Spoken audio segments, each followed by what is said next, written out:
Francesca? He whined. Oh, bata ka ba? Naghahanap ng mama? Reklamo ko nang siksikan niya ako hanggang nasa gilid na ako ng elevator. No, inahanap ko si Francesca ko. He sighed. Nagulat ako na isang galaw niya lang nasa harapan ko na siya.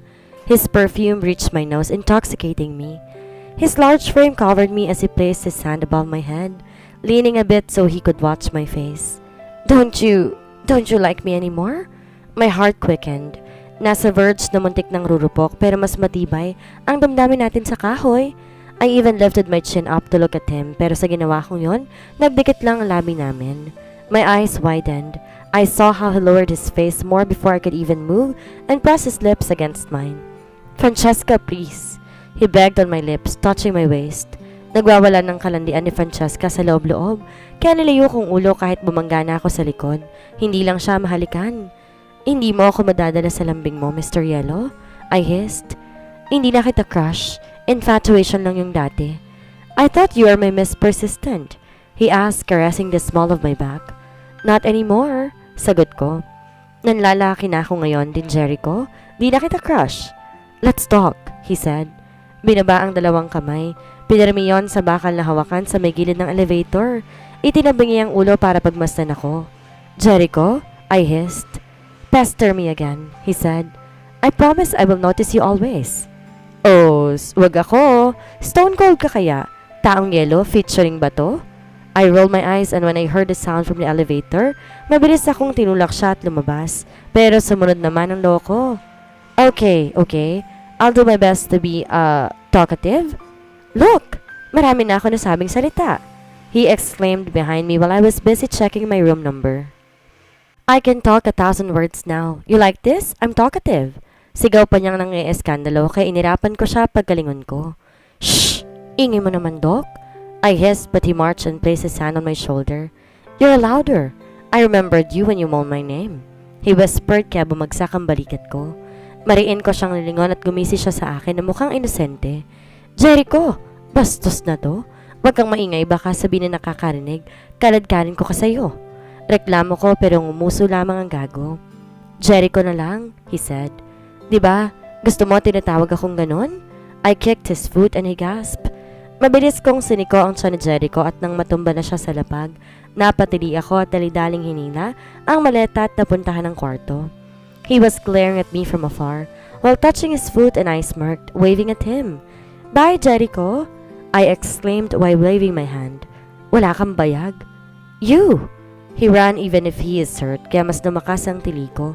At bago pa niya ako maabutan, dali-dali kong sinara ang pinto sa kanyang mukha. I heard him knocking on the door while I was resting on a cute couch inside my room, pero hindi ko pinansin. Nung nawala naman ang ingay, inisip kong umalis na siya, kaya nakatulog din ako sa couch. Nagising lang dahil nagutom nung hapon. I changed into simple shirt and shorts to step outside and buy some foods to eat for tonight. Hindi pa kasi ako nakakapag-grocery, kaya bala ko na lang mag-take out sana. Pero pagkabukas ko pa lang, nagkagulatan kami nang magkakita ni Jericho. Francesca? Anong ginagawa mo rito? Gulat kong sabi and he licked his lower lip. Napahawak siya sa batok at nagitla ako na may kinuha siyang nakaipit sa braso at inilahad sa akin. Here! My eyes widened when I saw him handing me a bouquet of familiar baby's breath flowers. Ano to? And foods. He lifted a paper bag. Nagluto ko sa unit ko kaya medyo natagalan. I blinked back. Kumalabog ang puso ko habang sinusulyapan ng bulaklak at ang hawak niyang paper bag. Inangat din tingin sa kanya at mukha na naman siyang nawawalang bata roon habang inaantay ang reaksyon ko. Hindi ako marunong manligaw ng tao. He stifled a nervous chuckle and my heart thumped loudly. Ha? Agad? Agad-agad? Patay na patay sa akin si Mr. Yellow. Talaga ba? Oh my God! Liligawan niya ako? OMG, stop! Bigla akong kumalma nang maalalang hindi pala ako marupok. No, never! I'm an asshole, I know, he sighed. But, can I court you perhaps? Gulat na gulat ako sa naririnig sa kanya. Humigpit ang hawak ko sa bulaklak at natulala lang saglit pero na makita ko ang ekspresyon ni Jericho na nag-aalangan at mukhang natatakot sa nangyayari.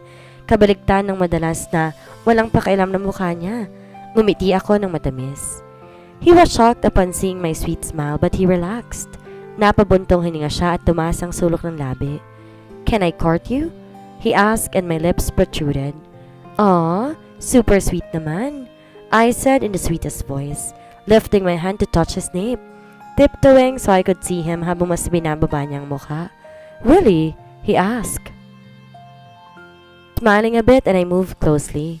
Pinagbangga kong ilong naming dalawa at narinig kong mahina niyang pagsinghap at nakitang marahas sa pagbabataas ng Adam's apple niya habang nakatitig sa amin. I hummed. Can I court you then?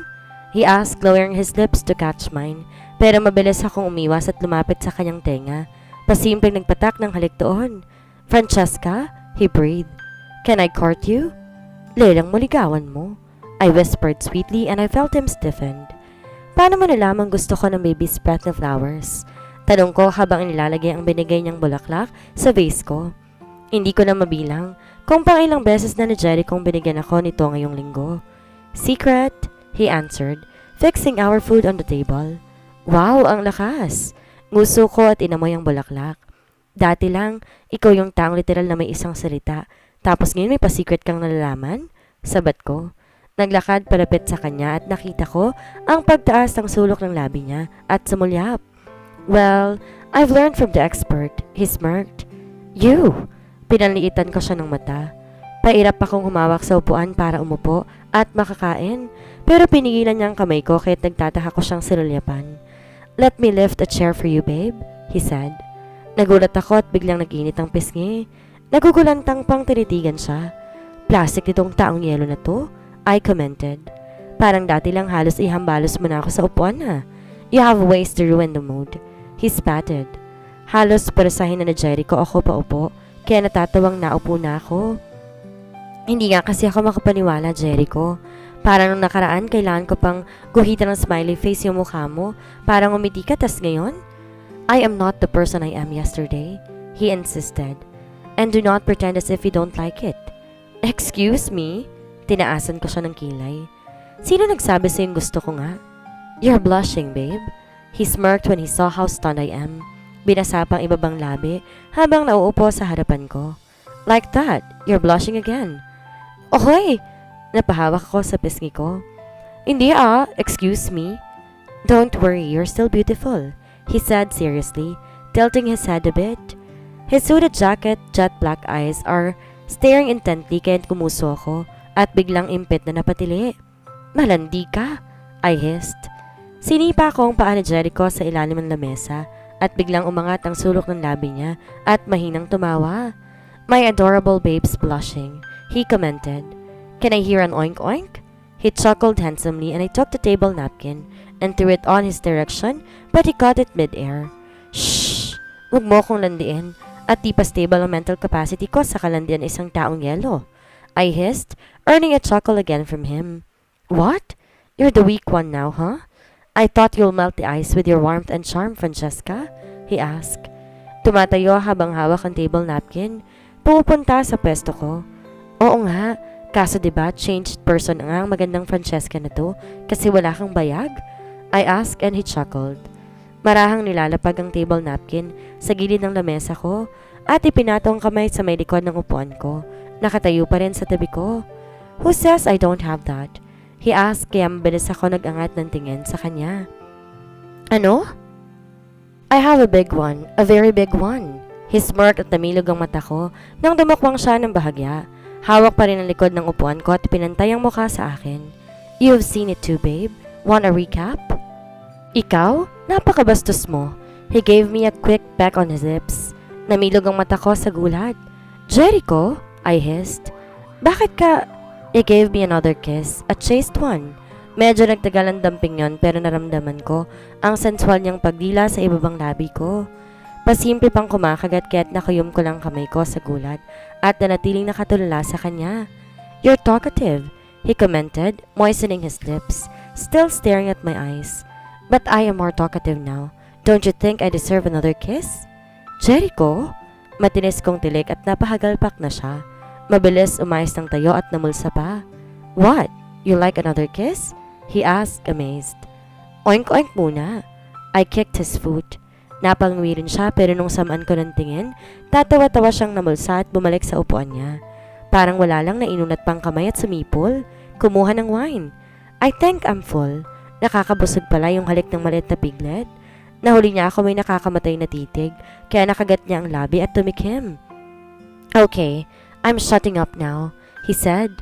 Tila sumusuko pero natatawa pa rin at nilagyan ng baso ko ng wine na dinala pa niya rito sa kwarto ko galing sa unit niya sa itaas. We started eating. He is just silently watching me habang eksahirada akong humihiwa ng beef na niluto raw niya. Sosyal pa nga ito at may gamit pa ata siyang wine at dahon-dahon.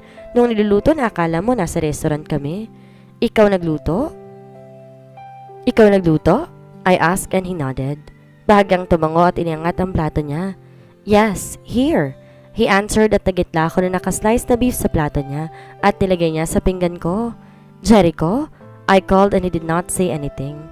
Kinuha niya ang minumurder kong karne sa plato at yun ang nilagay niya sa kanya. What? He asked as he saw me stunned. It's okay. You eat that one, I'll take this. He said and my lips protruded. Huh? I asked. Yeah, I'm a thoughtful man, Francesca. He said proudly. You don't have to thank me. A kiss would do. But I remained looking at him and he stared back. Mahihirapan ka mag-slice, it's okay. You don't have to cry and thank me. Paano ko magti-thank you? Mas malaki ang karne na yan. I asked and he stopped. Nag-freeze ang ngiti niya at napakurap-kurap sa akin. What? He asked. I thought you will thank me. Mas gusto ko nga yung karne ko. Kasi mas malaki kaysa sa'yo tapos kukunin mo. You're heartless. I hissed and his mouth parted. Looking lost at doon ako napatawa ng malakas. Akala mo fall na fall naman ako sa'yo. Ngisi ko at nakatulala lang siya sa akin. Kaya't napatawa ako at winigayway ang tinidor sa itaas. Iiyak na si Jericho. Si Francesca, may 1 point. Ding, ding, ding. I even wiggled my body and he stared at me intently. I saw how a small smile escaped his lips as he shook his head. Alright, you got me there. You won. Hands down, babe. He even lowered his spoon and fork and lowered his head as if he respects me. Kaya't napatawa ko ng malakas. Inabot ang buhok niya para guluhin ng bahagya. Good boy. Gusto ko yan. Tinatanggap mo ang pagkapanalo ng kagandahan ko. I said and he chuckled. Nakita ko naghiwa siya ng karne at muli, nilapit sa akin para ilagay kaya't nagtaka ko. Huy, joke lang. Tawa ko. Masyadong serious? Eat this, he said. Nilagay ang nahiwa niyang halos kalahati sa plato ko. I have to feed my babe so she could maintain being a little piglet. Alam mo, Jericho, bakit mo ka bonding? I hissed at nang tawanan niya ako, umirap na pero napatawanin sa huli. Nalaman niya, favorite kong baby spread, dahil ng cover photo ko sa Facebook account ko. Nagulat pa nga ako nung nalaman niya tapos nung pag-check ko sa Facebook ko, naka-add palang loko. Halatang kagagawa lamang dahil walang laman kahit ano, walang profile picture, cover photo, ni isang shared post wala ring friends kaya mukhang profile ng scammer, kaya inaccept ko na kawawa naman. But I'm his first Facebook friend. I believe in ubod ng kagandahan ni Francesca supremacy. I will go now. Pabitin pang sabi ni Jericho nang makalabas na sa pintuan ng kwarto ko. K. I answered and he frowned at me. You're so cold. He spatted kaya ngumisi ako. Babaeng yelo na ako. I said and gave him a poker face at nakita kong bigla siyang natawa at umiling. Alright then, ice woman, he said. Good night. I'll see you at the hospital. I nodded. Humalukip-kip pa habang nakatitig sa kanya. Can I get a good night too? He asked. Tinataasan pa ako ng kilay kaya ngumusto ako. Wala. Bakit? Reklamo ka?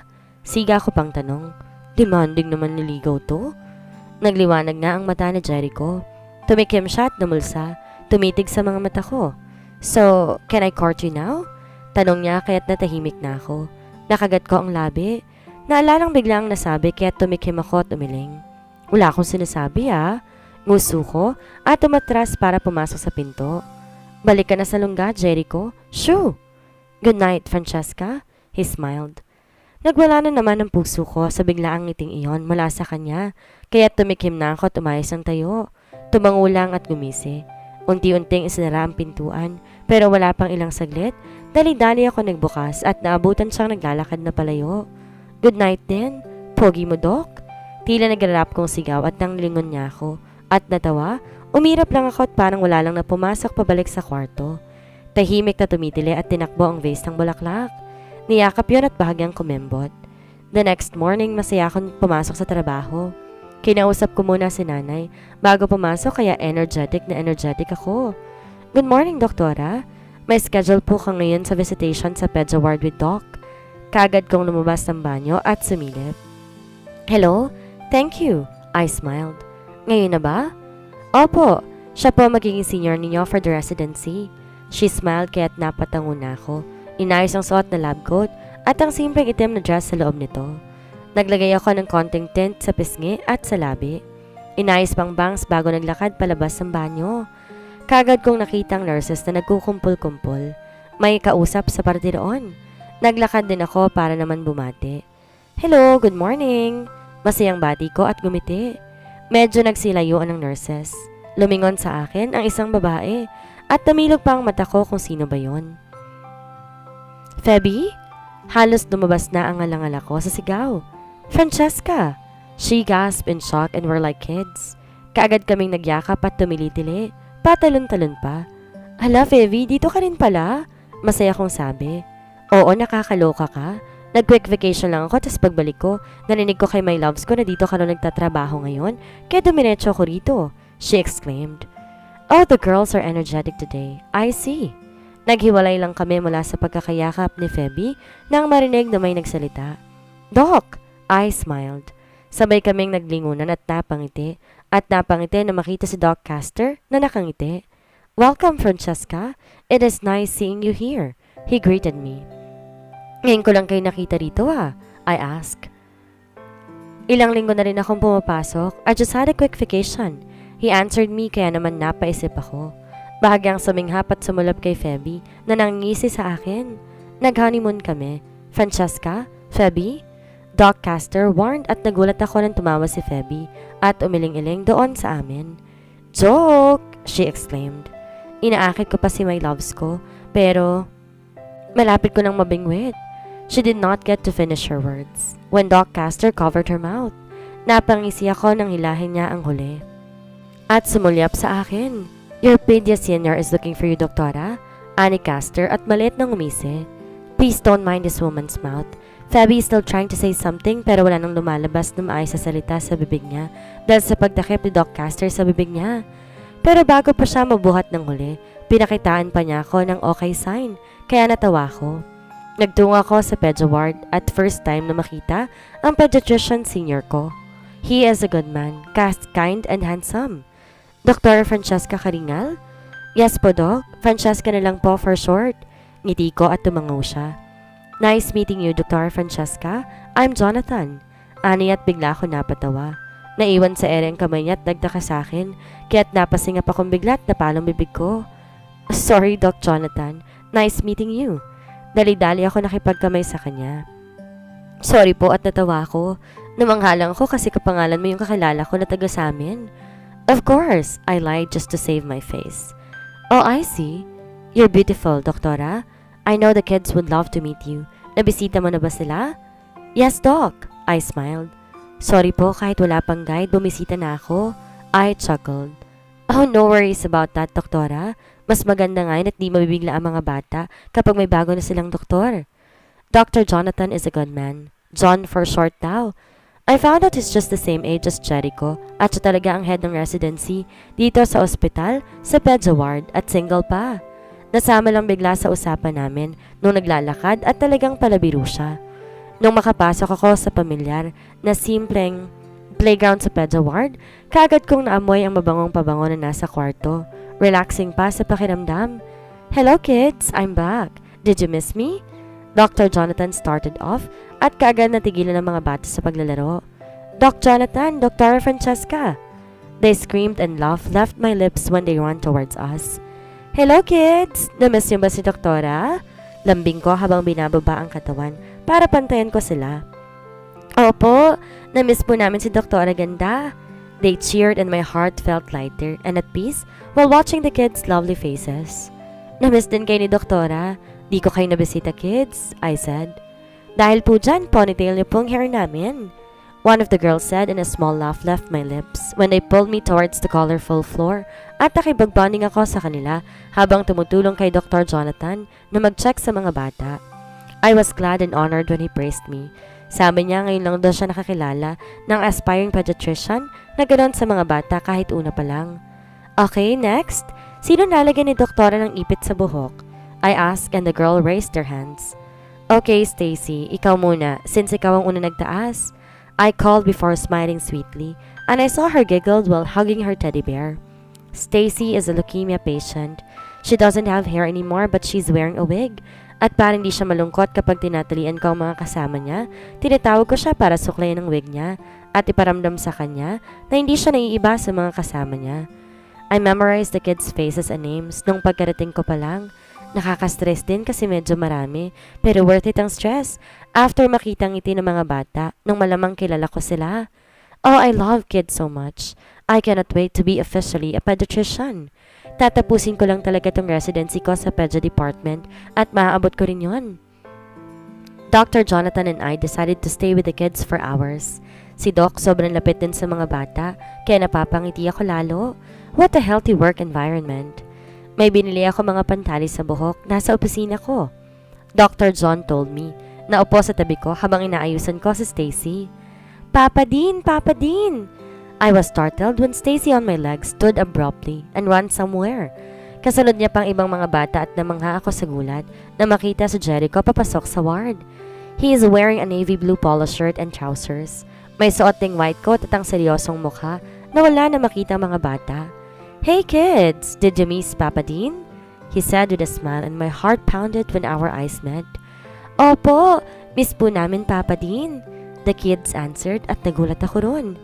Karga po, karga, Stacy said and my heart pounded when I saw how Jericho carried the little girl in his arms. Inabot pa ang isang bata sa kamay niya para hawakan habang naglalakad papunta sa akin. Napatayo ako at napalunok. Dr. Falcon, Doc Jonathan called when he stood beside me. Sinalubong si Jericho na malamig na bumaning sa kanya. Dr. Ramos. He greeted back and Dr. John nodded and smiled. Ngayon ka lang ulit na pabisita sa Pedja Warda? He asked and Jericho nodded. Hindi na siya nilingon at bumaling sa akin. Have you eaten, babe? He asked when our eyes met, kaya't namilog ang mata ko sa gulat. Huh? She's a resident. Dr. John chuckled lowly. This is Francesca, Jericho. Jericho just glanced at him briefly and nodded. Walang salitang bumaling na naman sa akin. I waited for you but I found out that you went here early. Parang wala lang nasabi ni Jericho, kaya tumikim ako at pasimple siyang pinalo sa likod. Stacy and the little kid glanced at me when I did that, kaya bahagya akong natawa. Inayosan ko to Jericho at nagusot sa palo ko. May inaasikaso lang kanina? I answered awkwardly and glanced at Dr. John.